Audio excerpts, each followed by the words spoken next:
সুড়ঙ্গ খুঁড়ে দাগি হতে হয়তো 2 বছর সময় লেগেছে। আর সিনেমা প্রেমীদের বলবো যে আপনারা সবাই হলে এসে এক্সপিরিয়েন্স করেন। কিন্তু এটা এমন একটা ইম্পর্টেন্ট পার্ট যেটা আমরা আসলে দেখাতে চাই না। 5 সেকেন্ডের বেশি ভিডিও করবেন না এবং সেটা কখনোই কোনো সোশ্যাল মিডিয়াতে আপ করবেন না। আমার ইচ্ছে হয় যে বছরে 3টে করে ছবি করব, সেই অনুপাতে গল্প সুন্দর হতে হবে এবং আমি যেভাবে প্রসেস করি এই সুড়ঙ্গের পর দাগ লাগানোর যে চেষ্টা সেটা 2 বছর ধরে চলছে।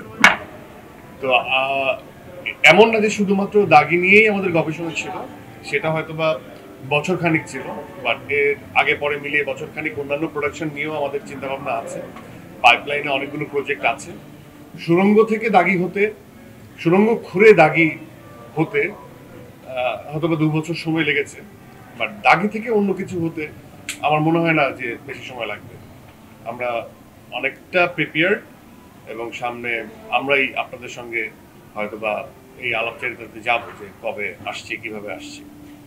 সো সেই সময় পর্যন্ত আমাদের সবার জন্য দোয়া করবেন, একসাথে সুন্দরভাবে নিরাপদে থাকতে পারি, সুন্দর থাকতে পারি। আর সিনেমা প্রেমীদের বলবো যে আপনারা সবাই হলে এসে এক্সপিরিয়েন্স করেন এবং নো পাইরেসি। আপনারা পাইরেটেড কোনো কিছু একদমই রিজেক্ট করে দিবেন, কারণ এত শ্রম, এত মেধা, এত সময়, এত অর্থ, এই সব কিছুর পরে যদি আপনারা ওই পাইরেটেড কিছু ভার্সন, আমি বলবো যে কোনো ক্লিপও দেখবেন না। আমি যেমন গতকালকে দর্শকদের সাথে বসেই আমি একটু দেখছিলাম,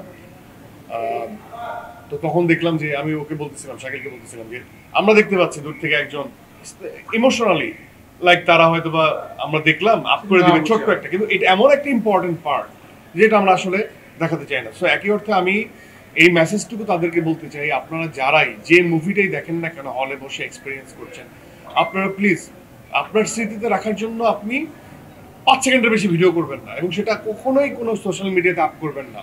যে আপনি দেখেছেন সেটা আপনার কাছে রেখে দিবেন, আর কোনো ছবি তুললেও সেটা আপনি সোশ্যাল মিডিয়াতে আপ করবেন না। এটা আপনাদের কাছে আমার অনুরোধ এবং আমাদের সকলের অনুরোধ। এবং পাইরেটেড কোনো কিছু আপনারা অ্যাকসেপ্ট করবেন না, সেটাকে আপনারা একদমই ছুঁড়ে ফেলে দিবেন।